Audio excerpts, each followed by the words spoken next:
ہر مخلوق محتاج ہے، ان کی حاجتیں الگ الگ ہے۔ خاص طور سے انسان وہ بہت کمزور ہے۔ خلق الانسان ضعیفا، کہ انسان کمزور پیدا کیا گیا ہے، اس لیے تمام مخلوق سے زیادہ اکرام انسان کا اللہ نے کیا ہے۔ وَلَقَدْ كَرَّمْنَا بَنِي آدم، ہم نے آدم کی اولاد کو مکرم بنایا ہے، ان کا اکرام کیا ہے۔ اور سمندروں میں اور خشکیوں میں ہم ان کو اٹھائے اٹھائے پھراتے ہیں۔ سمندروں میں کشتیوں میں پھرتا ہے، ہاں، اور کوئی مخلوق نہیں پھرتی۔ اور زمین پر دوسرے جانوروں پر سواری کر کے چلتا ہے، اپنے پاؤں سے بھی چلتا ہے اور دوسرے جانوروں پر اور مشینوں پر سوار ہو کے بھی چلتا ہے۔ دوسری کوئی مخلوق ایسا نہیں کر سکتی۔ تو اکرام کیا ہے۔ پھر بڑا اکرام وہ دین کا اکرام ہے۔ ہاں، بڑا اکرام، اس سے بڑا کوئی اکرام نہیں ہے کہ دین سے، ایمان سے ہم کو اللہ تعالیٰ نے اعزاز بخشا ہے۔ دین اور ایمان کے ذریعے سے ہم کو اعزاز بخشا ہے، اللہ نے عزت بخشی ہے، یہ بڑی بات ہے۔ پھر اس کے تقاضے سکھائے ہیں کہ ایمان اسلام دیا ہے، اس کے تقاضے پورے کرو تاکہ تم اپنے ایمان میں ترقی کرو۔ ہاں، کاروبار کے تقاضے پورے ہوتے ہیں تو کاروبار ترقی کرتا ہے، ہاں، اور آئے دن اس کو یہی فکر ہوتی ہے کہ کاروبار ترقی کرے، اس لیے وہ اس کے تقاضے پورے کرتا ہے، اس کے راستے کی سہولتیں مہیا کرتا ہے، اس کے راستے کی دشواریوں کو دور کرنے کی کوشش کرتا ہے کہ کاروبار آگے بڑھے۔ کہ دین کے معاملے میں بھی کہ اس کے تقاضے پورے کر کے اپنے دین کو آگے بڑھاؤ،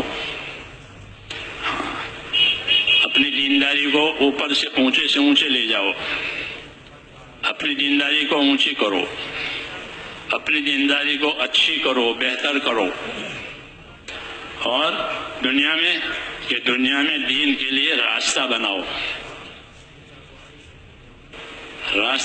جس طرح حکومتیں سڑکیں بناتی ہے، پل بناتی ہے، ہاں، وہ اپنی ذمہ داری سمجھتی ہے، ورنہ لوگوں کا کام کیسے چلے گا؟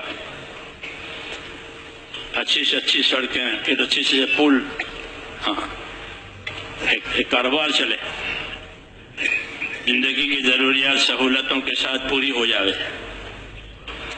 ایسے ہی ہمارے ذمے ہے کہ دین کے لیے راستہ بناؤ۔ ہاں، حضور صلی اللہ علیہ وسلم نے امت کو حرکت دی ہے۔ سفر یہ نبیوں کی زندگی میں ہوتا ہے۔ نفر کے معنی سفر کرنا، نکلنا اپنی جگہ سے، تو ان کی زندگیوں میں نفر ہے، سفر ہے، ہجرت ہے، یہ حرکت دی ہے کہ اس کی وجہ سے دین کے راستے بنیں گے، لوگ چلیں گے اس پر۔ یہ ہمارے ذمے ہے کہ دین کے لیے راستہ بنائیں تاکہ لوگ اس کے اوپر چلیں، لوگوں کے لیے آسانی ہو جائے۔ صحابہ کرام کو جب کسی ملک میں بھیجتے تھے تو ذمہ داریاں سمجھاتے ہیں، جس طرح آپ حضرات روانگی کی باتیں سمجھاتے ہیں، ایسے ان کو ذمہ داری کی باتیں سمجھاتے تھے، یوں کرنا، اور ایک بات اور فرماتے تھے کہ یسرا ولا تعسرا، بشرا ولا تنفرا، کہ دیکھو لوگوں سے کام لینا ہے، لوگوں میں کام کرنا ہے، لیکن آسان طریقے سے کرو، اور لوگوں کے حوصلے بڑھا کر کرو، بشارتیں سناؤ۔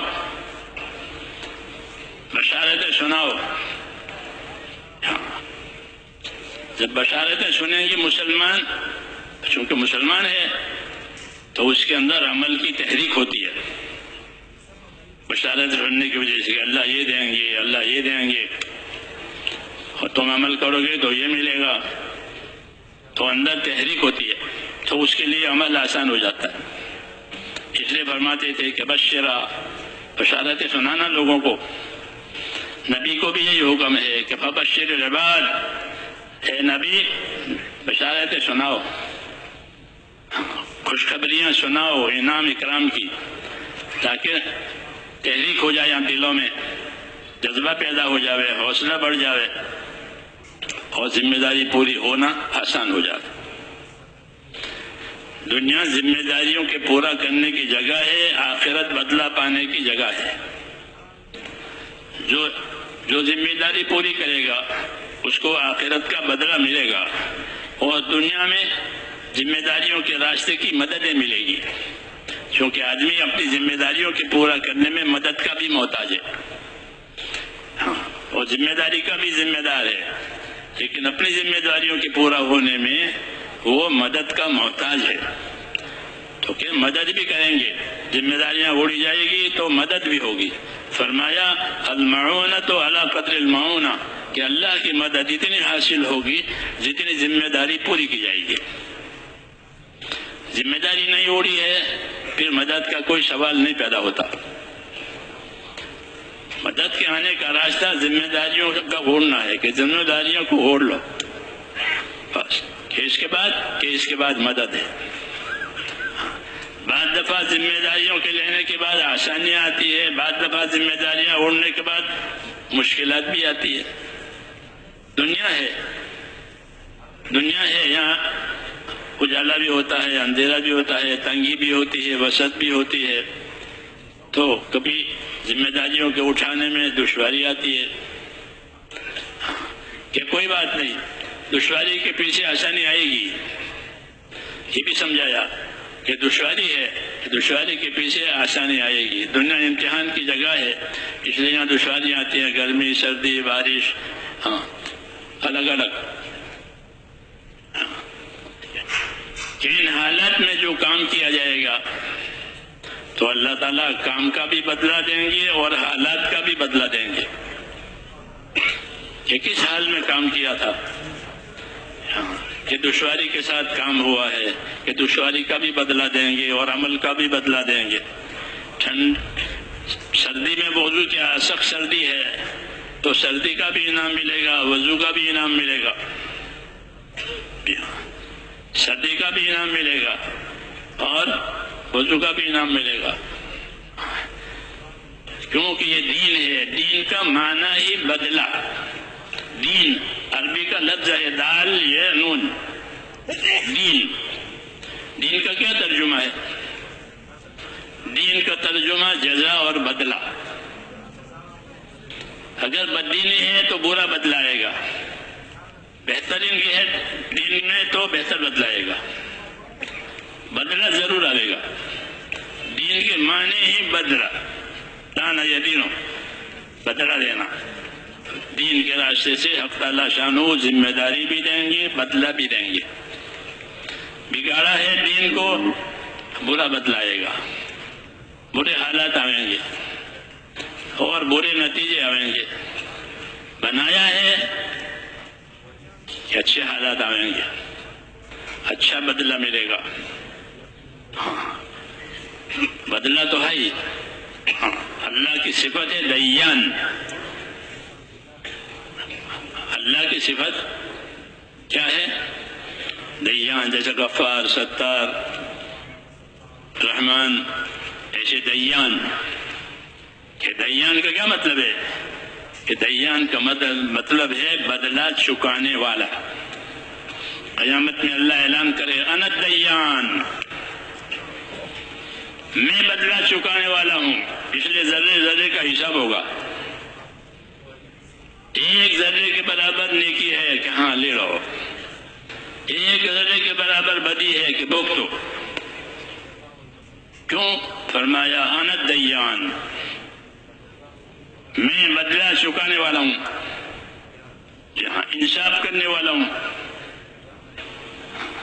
جی ہاں، تو اس لیے ذمہ داریوں پر اللہ تعالیٰ کامیابی دیتے ہیں، اور اس میں کبھی تنگی بھی آتی ہے، راحت بھی آتی ہے۔ بہر صورت اپنی ذمہ داریوں کو اچھی سے اچھی طریقے سے پورا کرنا، یہ حکم ہے۔ یہ حکم ہے کہ نماز پڑھے تو کیسے پڑھے؟ کہ اچھی سے اچھی پڑھے۔ جو بھی عبادت کرے کہ اچھی سے اچھی کرے، اپنی خیر کو اچھی سے اچھی طریقے سے بناؤ۔ تو احسنوا ان اللہ یحب المحسنین، اس کا ترجمہ دیکھ لینا۔ حضرت تھانوی نے لکھا ہے اچھی طرح سے کام کرو، اچھی طرح سے کام کرنے والوں سے اللہ محبت کرتا ہے۔ اپنے دین میں، اپنے کاموں میں حسن پیدا کرنا، سر سے اتار دینا نہیں ہے یا ٹال دینا نہیں ہے۔ کہ ٹال دینا کہ وہ ٹل جائے گا اور کچھ نہیں ملے گا۔ سر سے اتار دیا تو اس کو ہلکا بنا دیا تو ہلکا اترے گا قیامت میں۔ کیوں کہ اس کو خود ہی ہلکا بنایا ہے۔ کہ اس کو وزنی بناؤ، وزنی بناؤ، ہلکا نہ بناؤ۔ کہ ہلکی سی وہ رل جاتی ہے۔ ایک دفعہ ہم امریکہ کے سفر سے واپس آ رہے تھے ہوائی جہاز میں، ساتھی سامان چڑھا رہے تھے۔ ایک آئٹم چھوٹی تھی تو اس نے کہا اس کو اندر مت دو، یہ چھوٹی ہے۔ تو پھر کیا کرے کہ اس کو بڑی بناؤ، چھوٹی کو بڑی بناؤ، نہیں تو اتارنے والا اس سے وہ چھوٹی چیز چھوٹ جائے گی۔ بڑے بڑے لوگوں کے سامان ہوتے ہیں کہ چھوٹی کو بڑی کیسے بنائیں؟ تو کہا کسی بڑے کارٹون میں اس کو رکھ دو، تو پھر وہ نظر سے اوجھل نہیں ہوگا بڑا کارٹون، اور تمہاری چھوٹی آئٹم وہ اس کی نظر سے اوجھل رہے گی۔ یہ نصیحت کی۔ ہر ایک اپنے تجربے ہوتے ہیں نا۔ تو ایسے ہی عمل کہ اپنے عمل کو وزنی بناؤ، اس میں خوبی پیدا کرو۔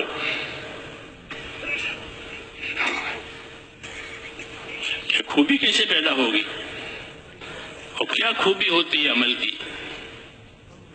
وَمَنْ أَحْسَنُ قَوْلًا مِّمَّنْ دَعَا إِلَى اللَّهِ، کہ اس سے بہتر کس کی بات ہو سکتی ہے؟ یوں کہ اللہ، کہ اس سے بہتر کس کی بات ہو سکتی ہے کہ جو اللہ کی طرف بلاوے؟ کہ اس کی بات تو بہت بہتر ہے کہ اللہ کی ذات تو خوبیوں کا منبع اور مرکز ہے۔ کمزوریوں سے اللہ کی ذات پاک ہے اور خوبیوں والا ہے۔ ان حمید مجید، اللہ کا نام حمید مجید، تو شریف پڑھتے ہیں تو آخر میں حمید مجید ہے۔ حمید خوبیوں والا، مجید بزرگی والا، صفت ہے اللہ پاک کی۔ تو اللہ خوبیوں والے ہیں، اللہ بزرگی والے ہیں کہ اپنے عمل کو خوبی والا بناؤ، اپنے عمل کو خوبی والا بناؤ، حسن والا بناؤ۔ دعا مانگتے تھے حضور صلی اللہ علیہ وسلم نماز کے بعد، ہم کو بھی مانگنی چاہیے اور حکم بھی دیا ہے کہ نماز کے بعد دعا مانگو۔ کیا دعا ہے؟ رب اعنی علی ذکرک و شکرک و حسن عبادتک، اے اللہ میری مدد فرما۔ کس بات پر مدد چاہتا ہے بندہ؟ میں مدد چاہتا ہوں آپ کے ذکر کرنے پر تاکہ میں آپ کا ذاکر بنوں، اور میں مدد چاہتا ہوں آپ کے شکر کرنے پر تاکہ میں آپ کا شاکر بندہ بنوں۔ ذکر، شکر، اور تیسری بات کہ آپ میری مدد فرمائیں، اور حسن عبادت کہ آپ کی عبادت کو اچھی سے اچھی طریقے سے کروں، کیونکہ عبادت اللہ کا حق ہے، عبادت کے لیے پیدا کیا ہے، عبادت کی ذمہ داری ڈالی ہم پر، اور روزی کی ذمہ داری لی اللہ نے اپنے اوپر۔ یہ ترتیب ہے کہ عبادت کی ذمہ داری بندوں پر اور ان کی روزی کی ذمہ داری کس پر؟ اللہ پر۔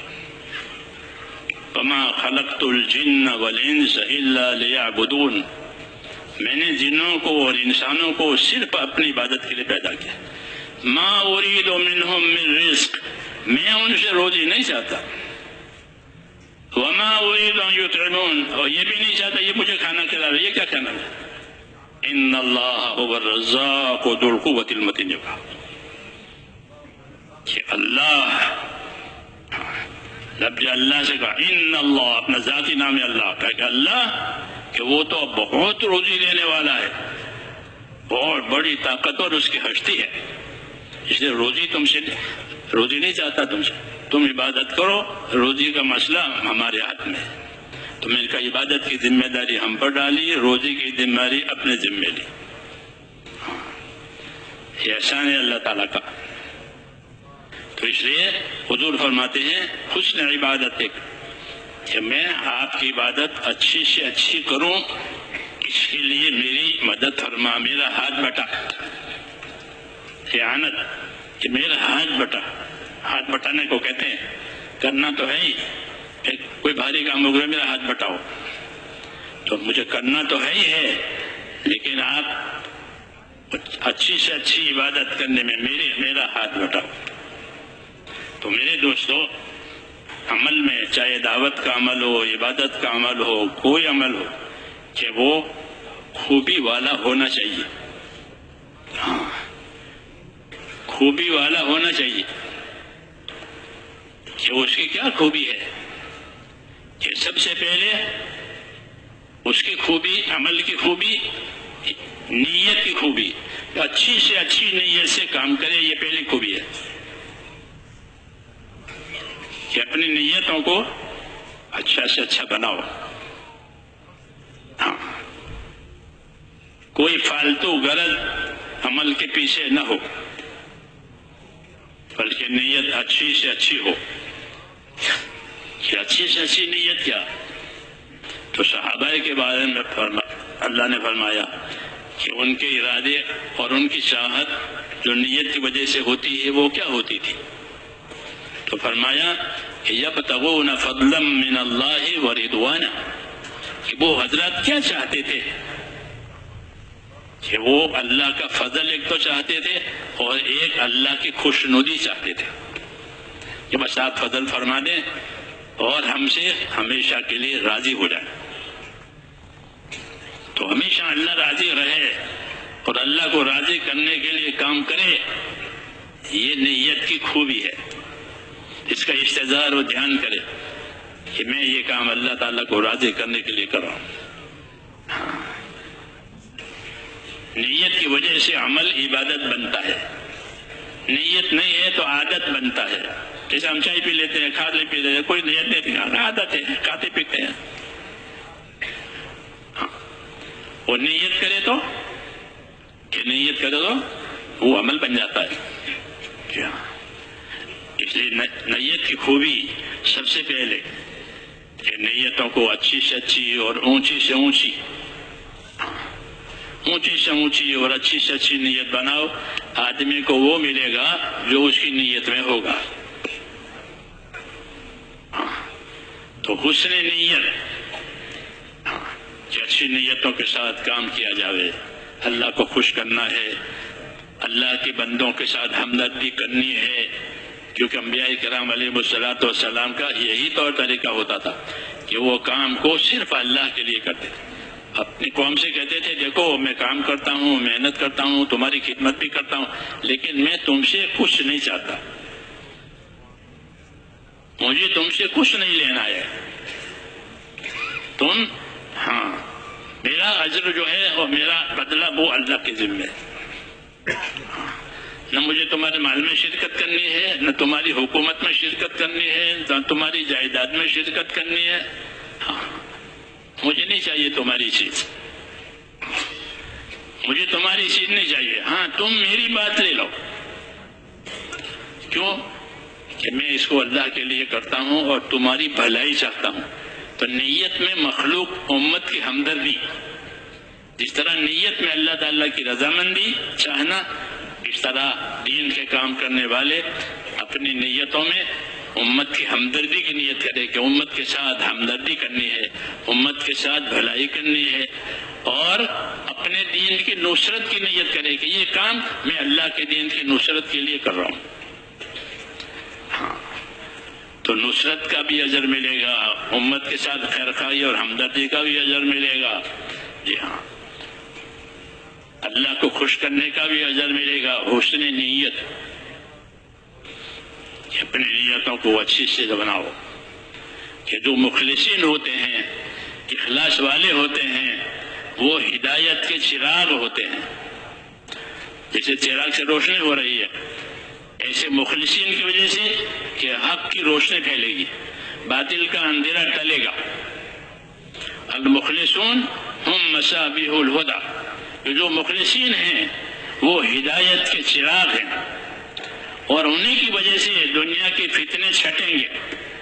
جس طرح اغراض والوں کے ذریعے سے فتنے سمیٹ کر آتے ہیں، حدیثوں میں ہے کہ فتنے سمیٹ کر آئیں گے، جیسے رات کا اندھیرا، جتنی رات گزرے گی اتنا اندھیرا کبھی ہوگا، ایسے فتنے۔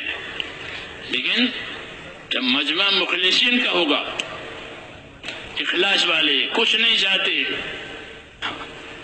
صرف اللہ کو چاہتے ہیں اور اس کے کام کو چاہتے ہیں، اور لوگوں کی ہمدردی چاہتے ہیں، لوگوں سے اپنی تعریف، اپنی بڑائی، اپنا مقام، کچھ نہیں کہ لوگ معتقد بنے کہ نہیں، لوگوں کو معتقد نہیں بنانا ہے، لوگوں کو اللہ سے جوڑنا ہے، اپنی ذات سے نہیں جوڑنا ہے۔ ہاں نبیوں کا یہ طریقہ ہے کہ لوگ اللہ سے جڑ جائیں۔ جب لوگ اللہ سے جڑ جاتے ہیں تو اللہ تعالیٰ نبی کو واپس بلا لیتا ہے کہ کام ہو گیا۔ ابو بکر رضی اللہ تعالیٰ نماز پڑھا رہے ہیں بیماری میں، اور لوگ آپ کے پیچھے نماز پڑھ رہے ہیں، تقریباً 17 نمازیں پڑھائی بیماری میں۔ تو امت جو ہے اپنے کام کو لے کر کے اپنے ذمہ دار کے ساتھ جڑ گئی، اللہ نے اپنے نبی کو بلا لیا کہ آپ کا کام ہو گیا، کہ لوگ اللہ کی طرف متوجہ ہو گئے، متوجہ ہونے والے بھی ہو گئے، اور متوجہ کرنے والے بھی پیدا ہو گئے۔ اب آپ آ جائیے، آپ کا کام ہو گیا ہے۔ کیوں کہ یہ سب مخلص ہیں، لوگوں اپنی ذات سے نہیں جوڑتے ہیں کہ لوگ میرے کمال کا اقرار کریں کہ نہیں، کمال تو اللہ کی ذات میں ہے، بس خیر جو اللہ کے خزانے میں ہے، اسے اللہ سے جڑنا ہے اور لوگوں کو اللہ سے جوڑنا۔ یہ مخلصین، یہ اخلاص والے جو ہوتے ہیں، یہ ہدایت کے چراغ ہیں، ان کے ذریعے سے حق کی روشنی پھیلے گی، اور فتنے، ان کے ذریعے سے فتنے ختم ہو جائیں گے۔ تو حسن نیت کہ اپنے کام میں خوبی پیدا کرنے میں پہلی منزل کہ وہ اپنے نیتوں کو اچھی سے اچھی بناؤ۔ ہاں مخلصین کے ساتھ رہو، سچوں کے ساتھ رہو، ہاں سچوں کے ساتھ، اخلاص والوں کے ساتھ رہنے سے اخلاص ملتا ہے۔ اخلاص کہاں ملے گا؟ ایک تو اچھی صحبت میں ملے گا، اللہ والوں کی صحبت، اس سے اخلاص ملتا ہے، اس سے اخلاص ملتا ہے۔ اور دوسرا درجے میں اخلاص ملتا ہے اللہ کی بتائی ہوئی بات میں لگے رہنے سے، ہاں بات پر اور کام پر لگے رہے۔ حضرت جی فرماتے تھے لگے رہو، اخلاص بھی آتا رہے گا۔ اس طرح ایک پھل آم کا، وہ اپنے پیڑ سے لگا رہتا ہے، پہلے چھوٹا ہوتا ہے، پھر دھیرے دھیرے بڑھتا ہے، پھر اس کی سائز پوری ہو جاتی ہے، پھر اس کا رنگ بدلتا ہے، پھر اندر سے اس کا ذائقہ بدلنا شروع ہوتا ہے، تو اس کی خوشبو پیدا ہو جاتی ہے، پھر رنگ بدلتا ہے، لوگ سونگ کر خریدتے ہیں کہ اندر سے بھی ٹھیک ہو گیا اور باہر سے بھی ٹھیک ہویا۔ کیوں کہ مسلسل درخت کے ساتھ لگا رہا۔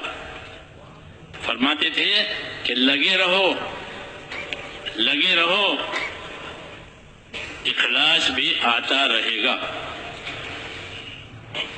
یہ تربیت کی بات فرمائی ہے۔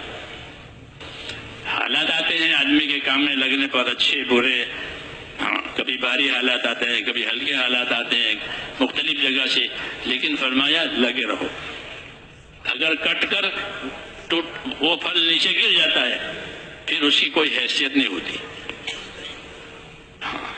وہ کٹ گیا، نیچے گر گیا، ایسا کوئی آدمی کام سے کٹ گیا کہ اب اس کی کوئی حیثیت نہیں رہے گی، بلکہ جو پھل ٹوٹ کے نیچے گرا ہے جو آتا ہے تو اس کو جھاڑو دے کر باہر پھینک دیتا ہے. جھاڑو میں آ جاتا ہے، وہ بازار میں نہیں آتا، جھاڑو میں. کیوں؟ یہ کٹ گیا ہے.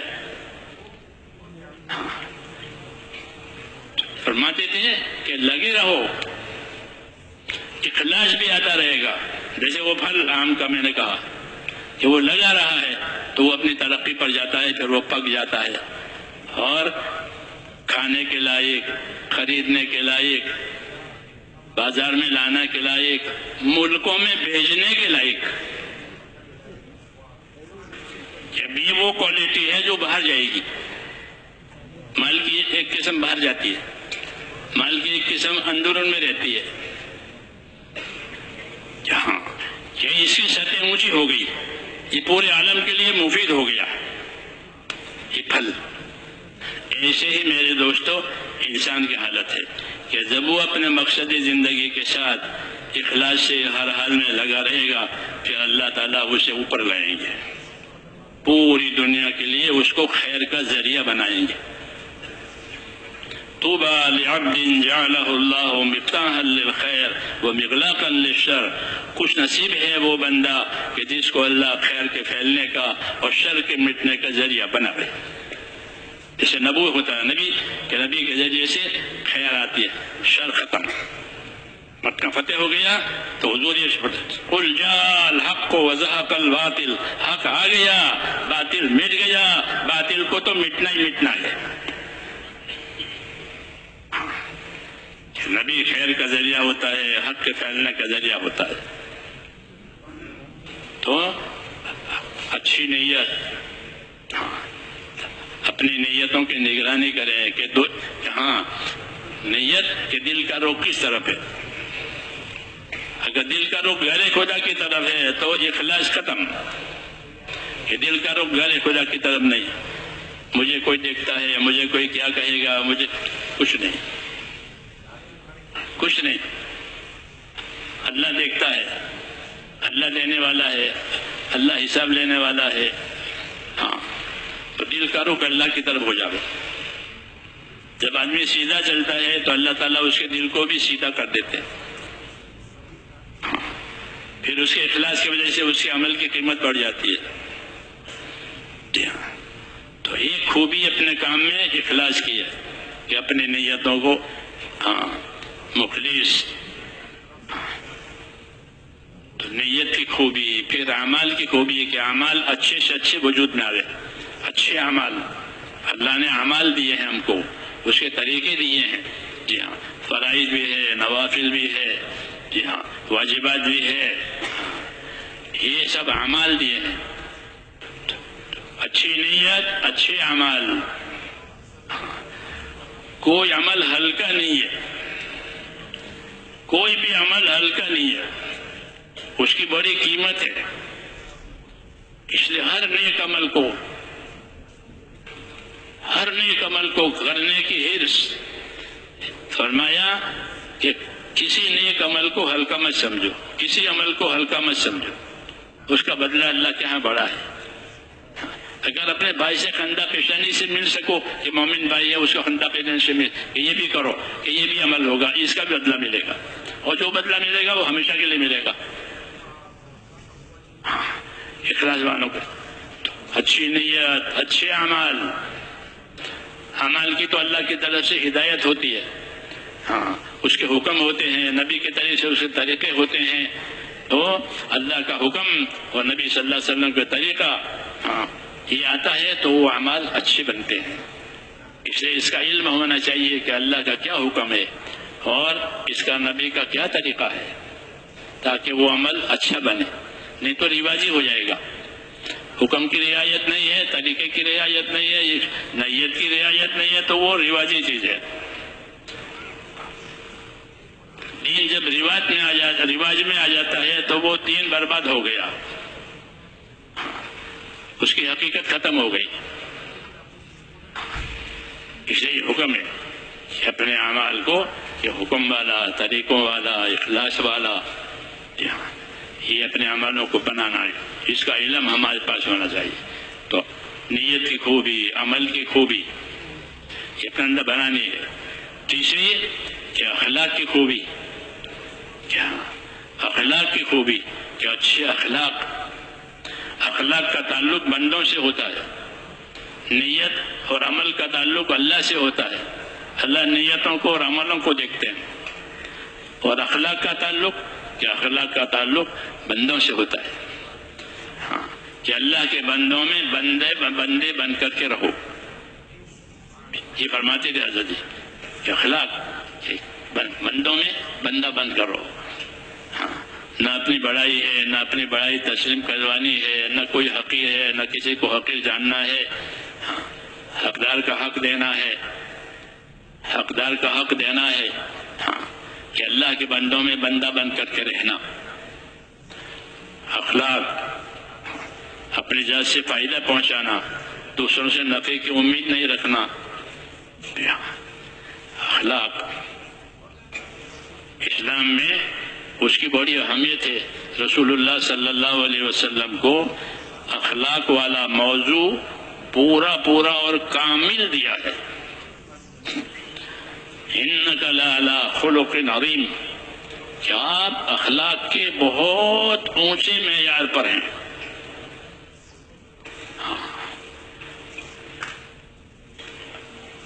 تبلیغ میں مولانا سعید فرماتے تھے کہ تبلیغ میں اخلاق کی مشق ہے. کیونکہ ہر قسم کے لوگوں سے ملنا ہوگا، ہر جگہ پر جانا ہوگا، ہر ماحول میں رہنا ہوگا. تو کیسے رہیں گے؟ کہ اخلاق سے، صبر سے، برداشت کے ساتھ، خدمت کے ساتھ. اس کو معاشرت کہتے ہیں کہ دوسروں کے ساتھ کیسا رہنا. معاشرت عربی کا لفظ ہے کہ دوسروں کے ساتھ کیسے رہو گے، کہ دوسروں کے ساتھ حسن معاشرت سے رہو گے.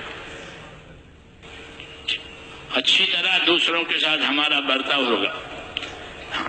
رسول صلی اللہ علیہ وسلم جس زمانے میں بھیجے گئے تھے معاشرہ بالکل خراب تھا. جی ہاں، بہت انتہائی درجہ یتیموں کا مال کھا جاتے تھے، مسافروں کو لوٹ لیتے تھے، کمزوروں کو دبا دیتے. جی ہاں، کوئی حق ادا کرنے کی بات نہیں. معاشرے میں ظلم اور لین دین میں بے ایمانی. معاملات اسلام نے معاشرت کی بنیاد احسان پر رکھی کہ دوسروں کے ساتھ کیسا معاملہ کرو گے، کہ احسان کا معاملہ کریں گے. ہاں، دوسروں کے ساتھ کے معاملات کیسے ہوں گے، کہ معاملات میں ایمانداری ہوگی، معاشرت میں احسان ہوگا، معاملات اور لین دین میں ایمانداری ہوگی. یہ دو چیزیں بندوں سے ہوتی ہے. اس کو ہمارا چوتھا نمبر ہے وہ کہ دوسروں کے ساتھ کیسا برتاؤ کرو گے. تو ہمیں اللہ نے حکم دیا ہے کہ دوسروں کے ساتھ برتاؤ کرنے میں احسان، انصاف. ان اللہ یامر بالعدل والاحسان، اللہ تمہیں حکم دیتا ہے انصاف کرنے کا، اللہ تمہیں حکم دیتا ہے احسان کرنے کا، کہ اپنی ذات سے احسان کرو.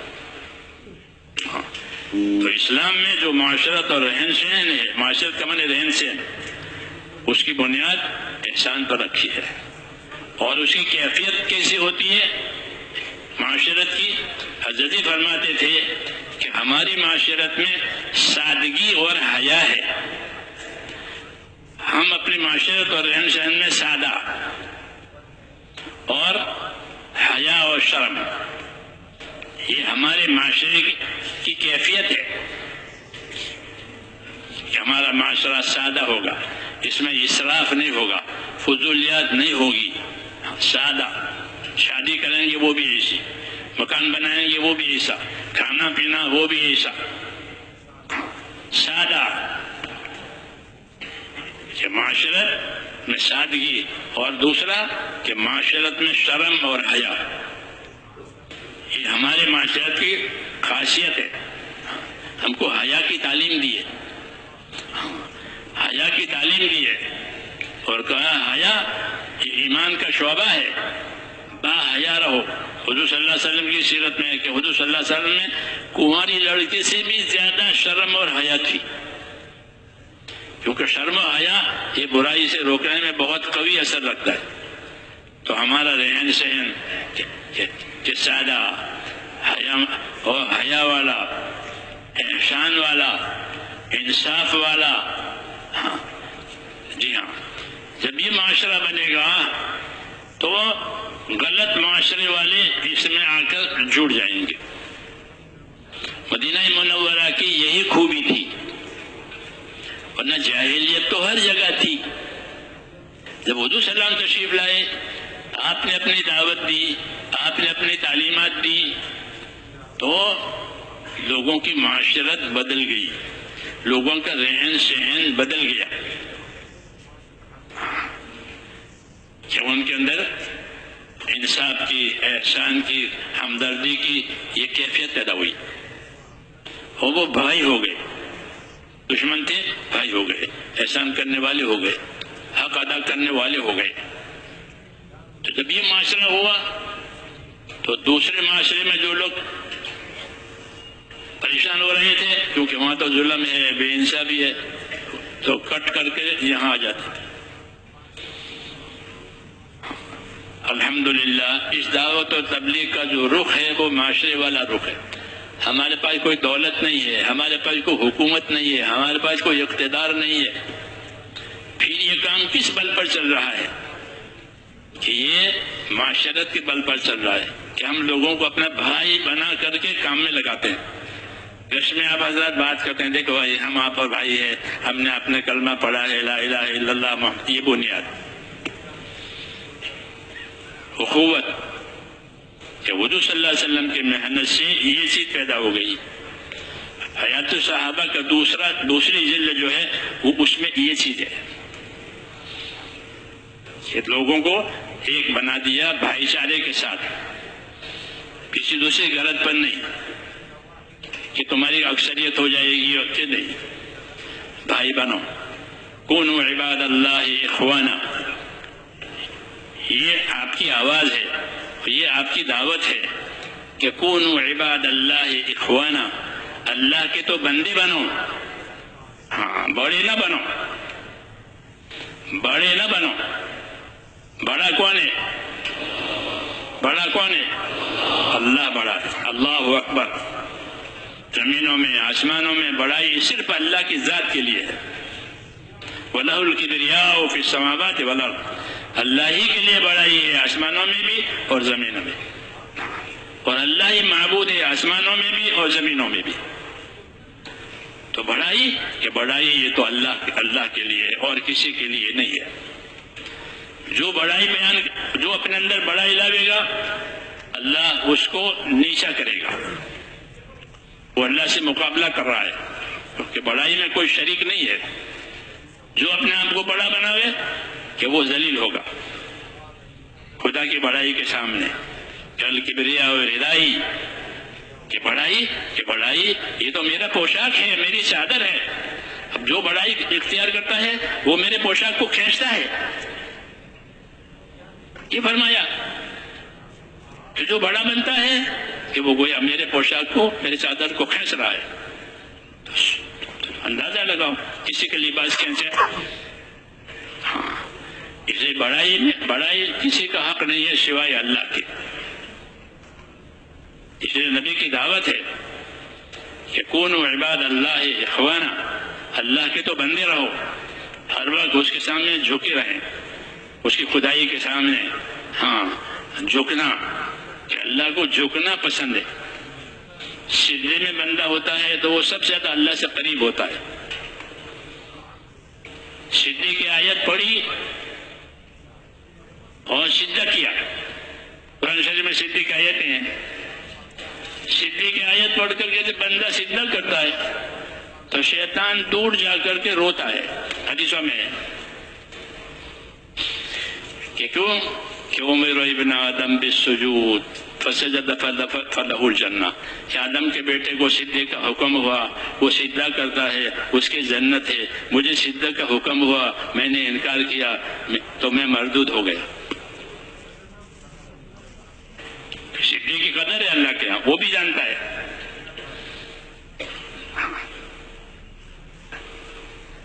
تو اس نے کہا اللہ کے بندے بنو۔ کیا بنو؟ اللہ کے بندے بنو۔ ہاں، سب سے بڑا شرف انسان کے لیے وہ بندگی کا شرف ہے، دولت کا، حکومت کا یہ شرف نہیں، یہ عارضی ہے۔ سب سے بڑا شرف وہ کیا ہے؟ بندہ بننا۔ میں اللہ کا بندہ ہوں۔ حضور صلی اللہ علیہ وسلم کو اللہ نے بندے سے خطاب کیا، عبدہ و رسولہ۔ ہم کہتے ہیں عبدہ و رسولہ، کہ محمد کون ہے؟ کہ محمد اللہ کے بندے ہیں۔ محمد کون ہے؟ کہ وہ اللہ کے بھیجے ہوئے رسول ہے۔ تو بندگی کے ساتھ رسالت ہے، ہاں، اور رسالت بندگی سکھانے کے لیے ہے۔ بندے بنو، اس لیے آپ نے فرمایا اللہ کے بندے بنو۔ یہ بھی بندہ، میں بھی بندہ، کسی کو کوئی بزرگی نہیں ہے، اللہ جانتا ہے کون بڑا ہے۔ ہاں، بندے بن کر کے رہو، یہ معاشرت ہے ہماری، ہاں، کہ ہر ایک کا حق ہے، ہر ایک کا حق ہے۔ اس لیے ہماری معاشرت میں ہم کو احسان کا حکم دیا ہے کہ اپنی ذات سے بھلائی پہنچاؤ، دینی دنیاوی، وَاعْبُدُوا اللَّهَ وَلَا تُشْرِكُوا بِهِ شَيْئًا وَبِالْوَالِدَيْنِ إِحْسَانًا وَبِذِي الْقُرْبَى وَالْيَتَامَى وَالْمَسَاكِينِ۔ لمبی آیت ہے سورہ نساء کی۔ پہلا حکم کہ وَاعْبُدُوا اللَّهَ، ایک اللہ کی عبادت کرو، اس کے ساتھ کسی کو شریک نہ کرو، یہ پہلا حق۔ پھر ماں باپ کے ساتھ احسان کرو، کیوں کہ معاشرت میں پہلا تعلق انسان کا اپنے ماں باپ سے ہوتا ہے۔ نے پیدا کیا ہے، ماں نے اس کو جانا ہے، تو پہلا تعلق ماں باپ سے ہوتا ہے اللہ کے بعد۔ ٹھیک ہے، ماں باپ کے ساتھ احسان کرو، پھر ماں باپ کے رشتہ داروں کے ساتھ احسان کرو۔ ہاں، ذوی القربیٰ رشتہ دار ہے، ایک دادا کی اولاد ہے، ایک نانا کی اولاد ہے، یہ رشتہ دار کہلاتے ہیں، کہ ان کے ساتھ احسان کرو۔ یتیموں کے ساتھ احسان کرو، پڑوسیوں کے ساتھ احسان کرو۔ جی ہاں، پڑوسی رشتہ داری بھی ہو سکتا ہے، کہ چچا کا بیٹا ہے، پڑوس میں رہتا ہے، تو رشتہ دار بھی ہے، پڑوسی بھی ہے۔ پڑوسی دین میں شریک ہو سکتا ہے، مسلمان ہے، پڑوس میں رہتا ہے، کہ ہاں وہ بھی پڑوسی ہے۔ غیر مسلم ہے، وہ بھی پڑوس میں رہتا ہے، کیا وہ بھی پڑوسی ہے؟ وہ بھی پڑوسی ہے۔ ہاں، اسلام میں نہیں ہے، وہ پڑوس میں ہے، تو پڑوسی کی وجہ سے ہماری معاشرت اس کو حق دے گی۔ کیا دے گی؟ حق دے گی۔ ابن عمر رضی اللہ عنہ کے پڑوس میں یہودی رہتا تھا، جب گھر میں آتے تھے تو پوچھا کرتے تھے کہ ہاں پڑوس میں کچھ دیا، پڑوس میں کچھ بھیجا؟ تو پھر کون پڑوس میں رہتا ہے؟ کوئی بزرگ رہتے ہیں کہ نہیں وہ یہودی ہے، کہ ہوگا یہودی ہمارے پڑوسی ہے،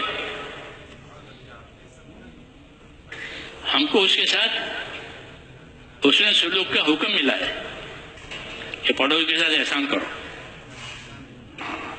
پڑوسی کے ساتھ سلوک مت کرو۔ فرماتے تھے مجھے جبریل نے پڑوسی کے بارے میں اتنی تاکید کی کہ مجھے یہ خیال ہوا شاید پڑوسی کو اس کو مال میں بھی وارث بنا دیں گے، جس طرح بیٹے ہوتے ہیں مال میں وارث ہوتے ہیں، رشتہ دار ہوتے ہیں۔ ہاں، اتنی تاکید ہوئی،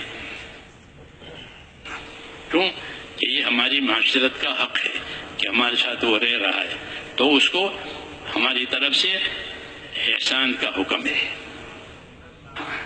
یہ معاشرت کہلاتی ہے۔ تو ہماری معاشرت میں احسان ہے، ہماری معاشرت میں سادگی ہے، ہماری معاشرت میں حیا ہے۔ ہاں، اسی کی دعوت ہے، اسی کی تبلیغ ہے کہ با حیا، بے حیا نہیں، با حیا کہ حیا جو ہے وہ بہت سی برائیوں سے روکنے کا ذریعہ ہوتی ہے. جو بے حیائی کہ بے حیا باش ہر سے کاہی کن، فارسی میں مسئلہ ہے کہ بے حیا باش ہر سے کاہی کن، بے شرم ہو جا پھر جو چاہو کرو، کوئی بندھن نہیں، کوئی بندھن نہیں. تو حضرت فرماتے تھے ہماری معاشرت میں سادگی ہے، سادگی ہے، کیونکہ سادگی سنت سے قریب ہوتی ہے، فیشن سنت سے دور ہوتی ہے. سادگی سنت سے قریب ہوتی ہے اور فیشن اور زینت وہ سنت سے دور ہوتی ہے. تو ہماری معاشرت میں فرمایا سادگی اور حیا ہے. ہماری معاشرت میں کہ ہماری معاشرت میں احسان انصاف ہے. جو اپنے لیے پسند کریں گے وہ دوسروں کے لیے پسند کریں گے. اسلامی معاشرت، ہاں، کسی ان کی طرف سے کوئی ایذا آئی ہے کہ صبر کریں گے، لڑیں گے نہیں، لڑیں گے نہیں، صبر کریں گے تاکہ معاشرت ہماری خراب نہ ہو جائے. صبر کرنے کا حکم ہے. ہاں کہ صبر کرو، برداشت کر لو، نصیحت کر لو، ہاں، برائی کو بھلائی سے دور کر لو، وغیرہ وغیرہ باتیں آپ حضرات جانتے ہیں. یہ ہے کہ اسے ایک معاشرہ تیار ہوگا، لوگ بھائی ہو جائیں گے. بھائی بنا کر اپنی بات رکھو.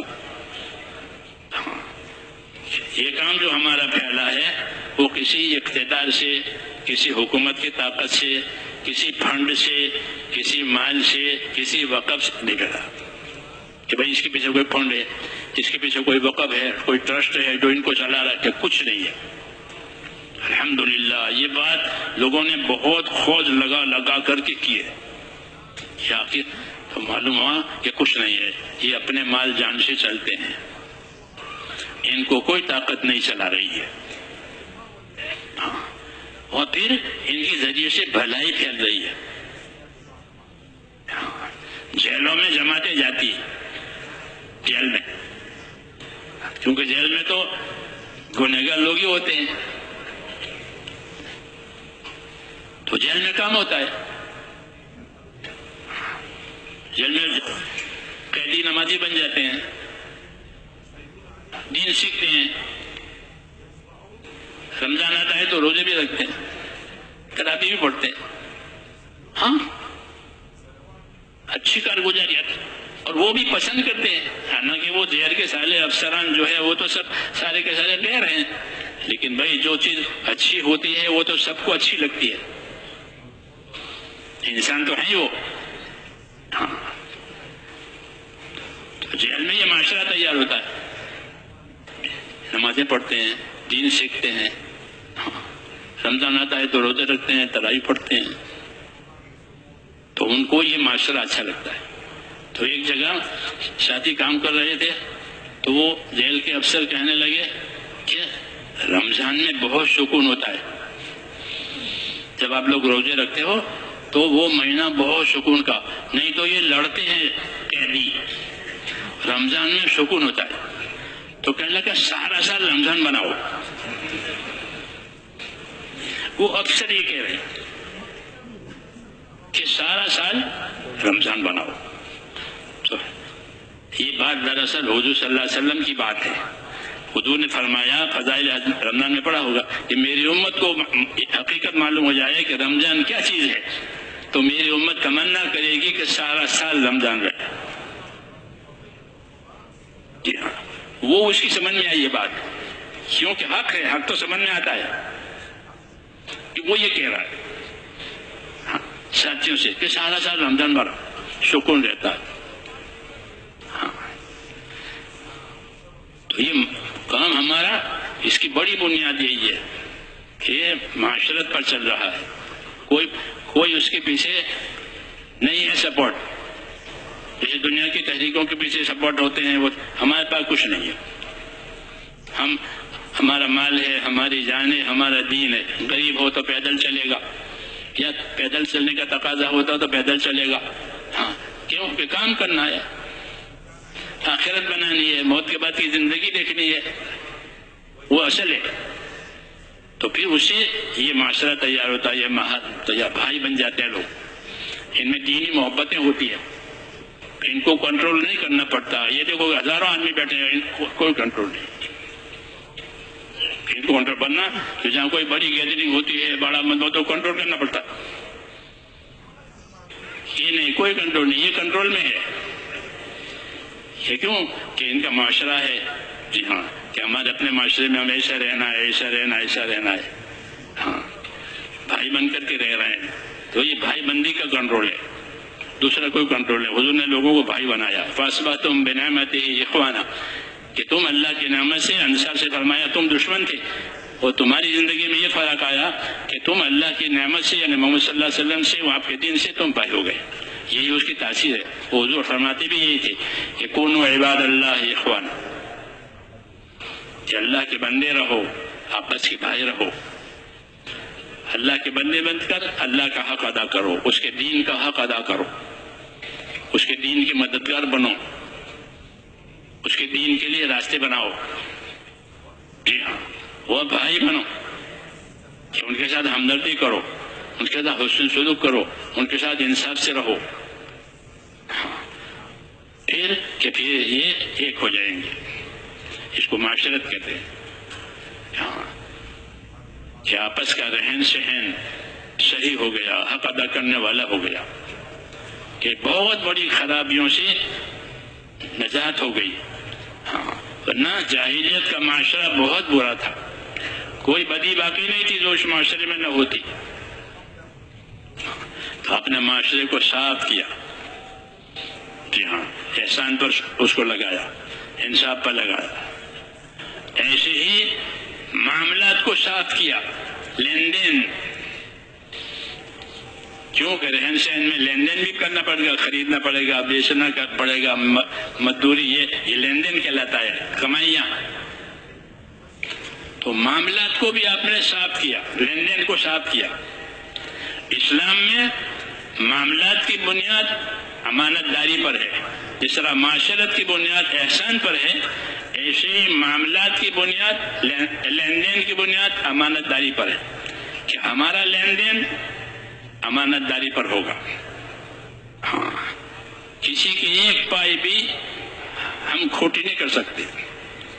لین دین ہمارا صاف، جو لیا دیا، وعدہ کیا پورا کیا.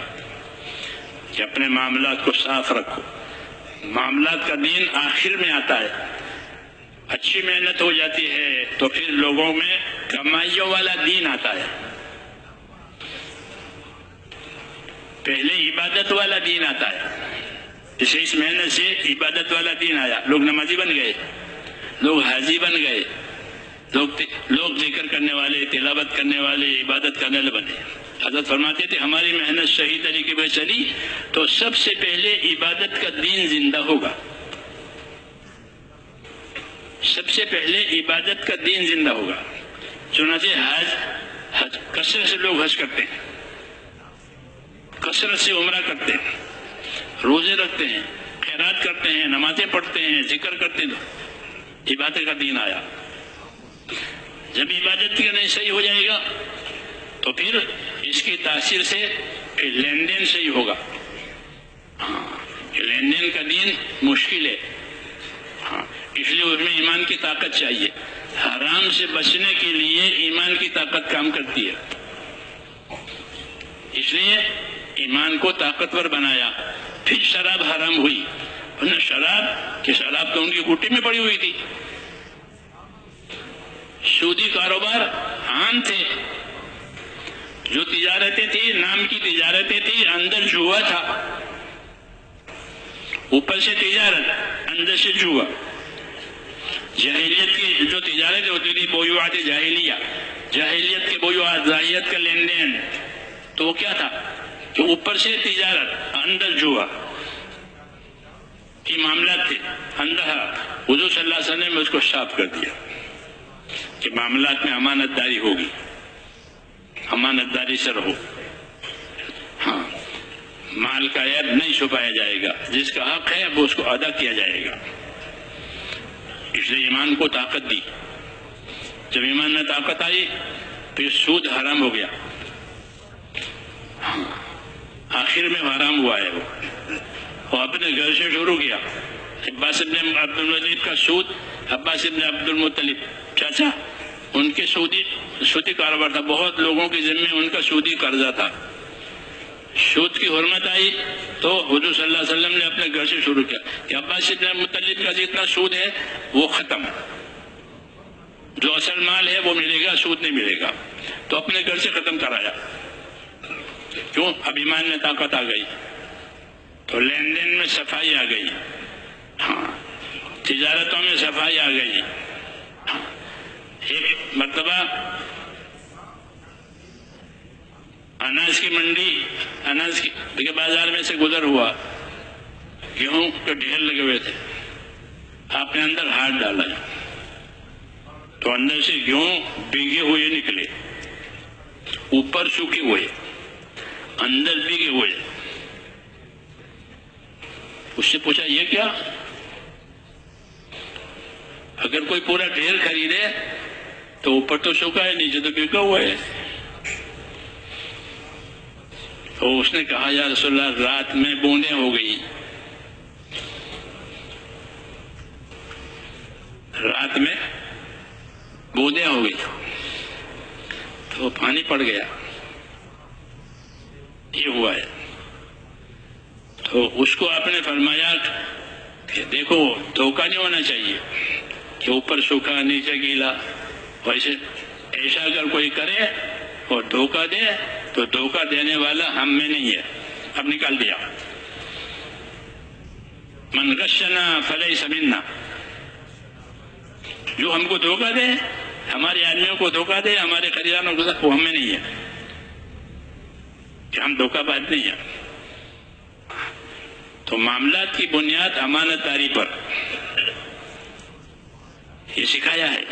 چوتھا نمبر ہمارا ہے معاشرت کی بنیاد احسان پر، معاملات کی بنیاد امانت داری پر. ہاں اس لیے فرمایا سچا اور ایماندار تاجر کل نبیوں کے ساتھ ہوگا. سچا اور ایماندار تاجر عرش الہی کے سائے میں ہوگا. ہاں اور سچائی نہیں ہے تجارت میں، بے ایمانی ہے، تو فرمایا تجار ینادون یوم القیامت الفجار. کہ تجارت میں بے ایمانی ہے تو فرمایا قیامت میں ان تاجروں کو پکارا جائے گا، اے بدکارو چلو آؤ تمہارا فیصلہ ہونا ہے. تاجر کو فاجر کہا جائے گا. فاجر اس کو کہتے ہیں جو کھلم کھلا بدکاری کرے. فاجر عورت، بازاری عورت، وہ درجے پر آیا وہ کہ ایک بازاری عورت ہوتے ہیں اس کو لوگ فاجر کہتے ہیں، بدکار عورت ہے. کہ یہ اور ایک ہی لائن میں ہے. کیوں؟ کہ وہ دیانت بیچ کر پیسہ کما رہی ہے، یہ بے ایمانی سے پیسہ کما رہا ہے، دونوں ایک لائن میں. اس لیے ان کو اس آواز سے پکارا جائے گا التجار ینادون یوم القیامت الفجار. کہ ان کو اے فاجر ہو، اے بدکار ہو، چلو آؤ تجارت بگاڑیے. ہاں جس طرح وہ عورت پیسے دیانت بیچ کر کے، عزت بیچ کر پیسہ کماتی ہے، یہ اپنی دیانت بیچ کر پیسہ کماتے ہیں. اس لیے ان دونوں کا ایک ہی درجہ. اس لیے میرے دوستو ہماری کمائیاں، حضرت فرماتے تھے اپنی کمائیوں کو علم پر لاؤ.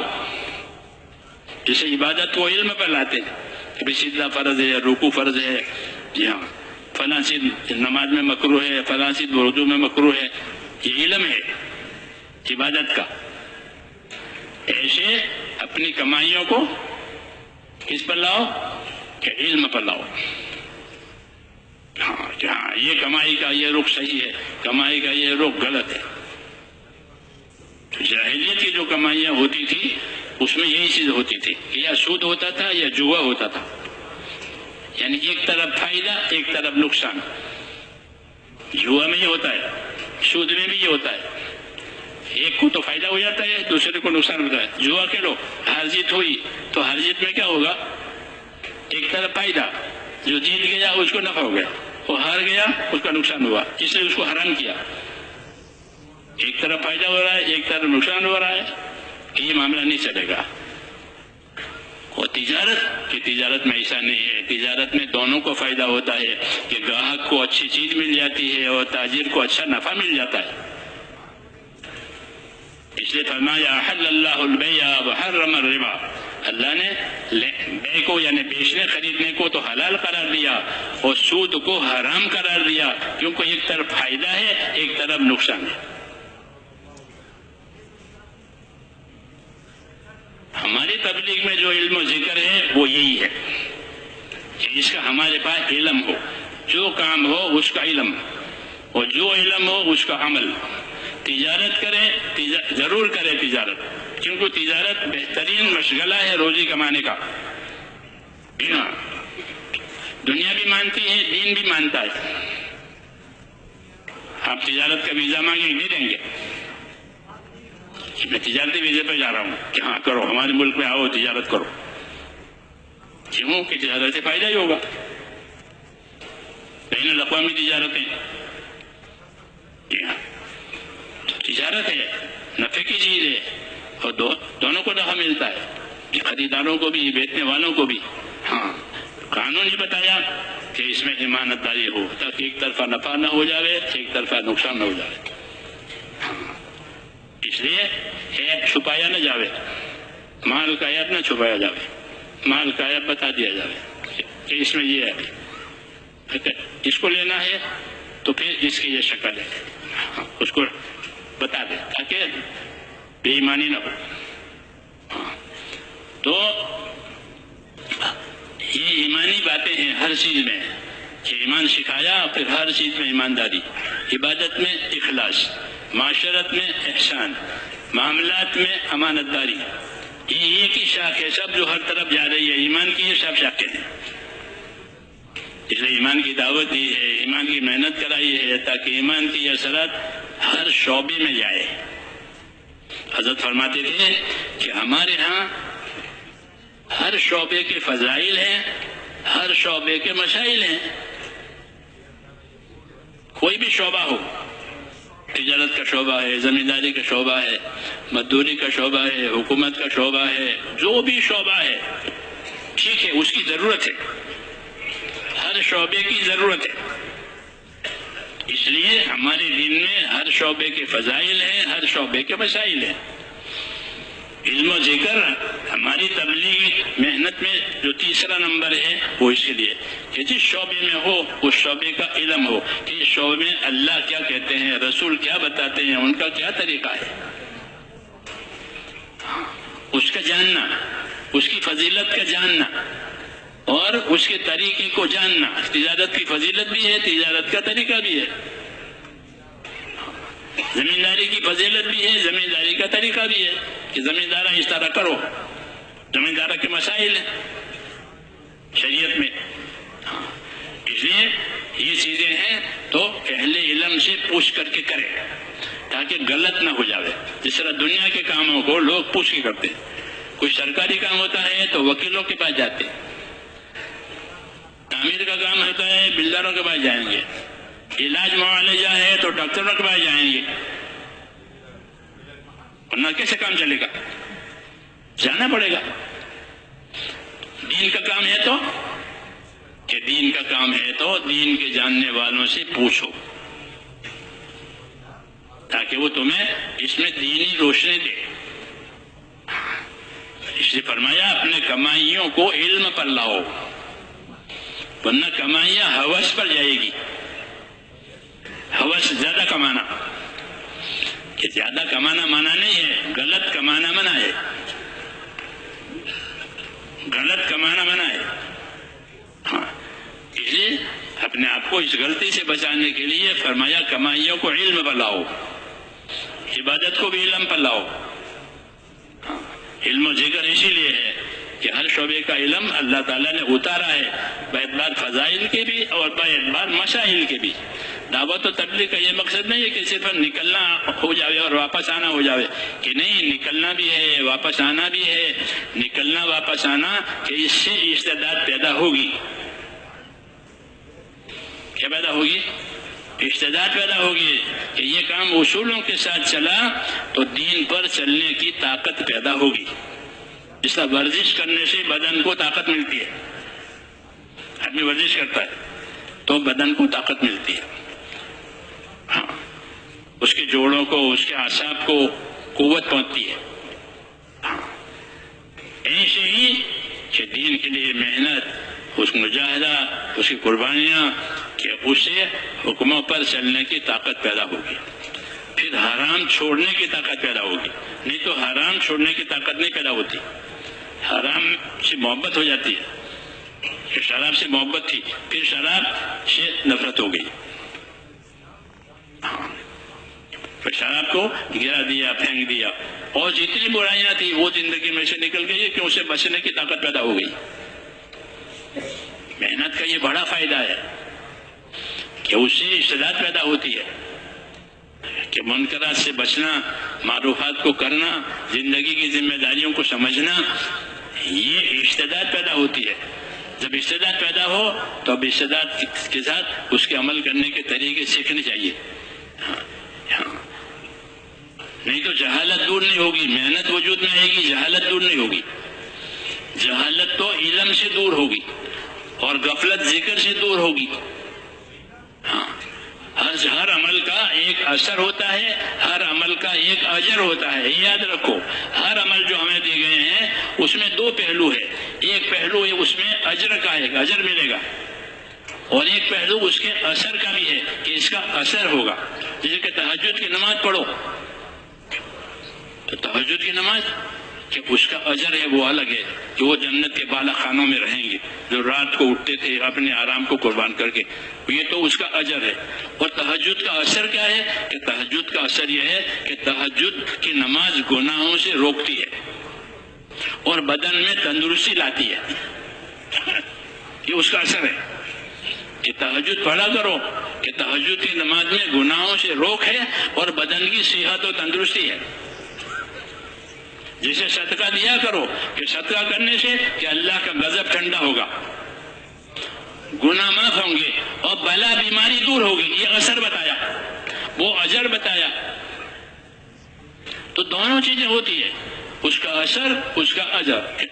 جی ہاں، اس لیے میرے دوستو حضرت فرماتے تھے کہ ہر کام میں ہمارے ہاں ہر شعبے کے فضائل ہیں، ہر شعبے کے مشائل ہیں. ہاں، جب اس کے فضائل جانیں گے تو اس کا اثر معلوم ہوگا، اس کا اجر معلوم ہوگا. اور جب اس کے مسائل سیکھیں گے تو اس کا طریقہ معلوم ہوگا. بس سیدھا اس طریقے سے کرنا ہے، رکوع اس طریقے سے کرنا ہے، قاعدے میں اس طرح بیٹھنا ہے، تجارت اس طریقے کرنی ہے. وہ طریقہ نہیں ہوگا تو وہ عمل غلط ہوگا. پھر غلط پر فضیلت نہیں ملے گی، غلط عمل پر فضیلت نہیں ملے گی. جیسے وحیدوں کی حدیثیں آپ پڑھتے ہیں کہ نماز غلط پڑھی ہے کہ اس کے منہ پر ماری جائے گی. حرام مال سے حج کیا ہے تو یہ لبیک کہے گا، وہاں جواب کہ لا لبیک، تیری لبیک نہیں چاہیے. یہ دونوں باتیں ہیں. یہ دونوں باتیں ہیں. کیوں؟ تاکہ دودھ کا دودھ، پانی کا پانی الگ ہو جائے کہ یہ صحیح ہے، یہ غلط ہے. علم و ذکر کہ وہ اس لیے ہے کہ اس کا صحیح علم کہ حضور صلی اللہ علیہ وسلم کو علم و ایمان کی وجہ، علم و ایمان دے کر بھیجا ہے. آپ نے دنیا کو ایمان سکھایا. اے لوگوں، لا الہ الا اللہ والے بن جاؤ، کامیاب بن جاؤ گے. ایمان. پھر ایمان کا کیا تقاضا ہے؟ ایمان کا تقاضا اطاعت کرنا. اللہ پر ایمان لانے کا کیا مطلب ہے؟ کہ اللہ کی اطاعت کریں گے. تو پھر اطاعت کرنی ہے تو اطاعت کا علم سیکھو تاکہ تمہیں اطاعت کی اونچ نیچ معلوم ہو جائے کہ کہاں اطاعت کرنی ہے، کہاں نہیں کرنی ہے. جیسے کہ بعض وقت اسے کہ نماز پڑھنا منع ہے، 3 وقت ہے تو نماز پڑھنا منع ہے کہ سورج ڈوب رہا ہے، سورج اگ رہا ہے، سورج سب آ گیا، تو نماز پڑھ سکتے ہیں کہ نہیں پڑھ سکتے؟ یہ نماز پڑھنے کا وقت نہیں ہے، جس سے بچ کر نماز پڑھو. یہ علم دیا تاکہ اطاعت صحیح ہو جائے. ورنہ غلط وقت میں نماز پڑھی تو وہ نماز تو ہونے کی نہیں ہے. کیونکہ وقت جو ہے نماز کی شرطوں میں سے ہے کہ نماز اس شرط سے صحیح ہوگی جب صحیح وقت پہ پڑھیے. جی ہاں، تو علم اس لیے دیا گیا ہے تاکہ اللہ کے اطاعت کا حق ادا ہو جائے. ورنہ وہ کہیں جانے کہ اطاعت کیا چیز ہے. ایمان تو لے آیا ہے کہ ایمان لاؤ تو پھر اطاعت کرو. اور اطاعت کے اونچ نیچ دیکھو، اطاعت کی حدود قیود دیکھو کہ کہاں تک اطاعت کا حق ہے اور کہاں تک اطاعت کی حد ہے. دونوں باتیں کا حیثیت کا حق اور حد، کہ کہاں اطاعت کرنی ہے کہاں اطاعت نہیں کرنی ہے. تو اطاعت کو کمال تک پہنچانے کے لیے میرے دوستو اللہ نے علم اتارا تاکہ علم کے ساتھ اطاعت کرے، جہالت کے ساتھ نہیں. جاہلیت کے زمانے میں لوگ کعبے کا طواف کرتے تھے. طواف ایک ایسی عبادت ہے جو ایک ہی جگہ ہوتی ہے دنیا میں، باقی عبادتیں ہر جگہ ہوگی. نماز آپ ہر جگہ پڑھ لو گے، جی صدقہ ہر جگہ کر لو گے، روزہ ہر جگہ رکھ لو گے. اور طواف کہ طواف ایک ہی جگہ ہوگا. وہ کہاں کہ خانہ کعبہ کے چاروں طرف. ایسی ممتاز عبادت ہے وہ طواف. وَلْيَطَّوِفُوا بِالْبَيْتِ الْعَتِيقِ، یہ عتیق یہ پرانا مکان ہے، ابراہیم علیہ السلام آدم علیہ زمانے سے چلا آ رہا ہے، اس کا طواف کرو، یہ حکم ہے. تو لوگ ننگا طواف کرتے تھے. عبادت تو ہے لیکن عبادت کا طریقہ نہیں ہے. تو مرد عورت ننگا طواف کر. سوچ سکتا ہے آدمی کہ جب مرد عورت ننگی ہوگی تو کیا ہوگا. تو جب دین آیا تو اس کو مٹا دیا. جب کعبہ کی چابی حضور صلی اللہ علیہ وسلم کے ہاتھ میں آئی فتح مکہ کے بعد تو اگلے سال 9 ہجری میں ابو بکر رضی اللہ عنہ کو بھیجا حج کے لیے، اور کچھ اعلانات بھی کرنے تھے. اس میں ایک اعلان یہ تھا کہ خلاص آج کے بعد کوئی کعبے کا طواف ننگا نہیں کرے گا. ورنہ ننگا طواف کرتے تھے.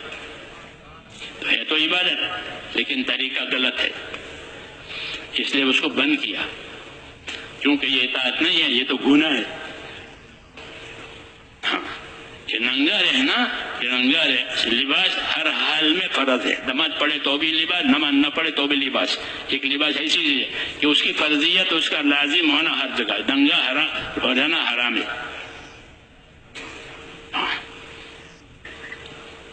تو میں نے کہا اطاعت کہ ایمان کا تقاضا اطاعت ہوتا ہے کہ بھائی ایمان لائے ہیں کہ بہت اچھا ہے، تو اب کیا کرو کہ اطاعت کرو.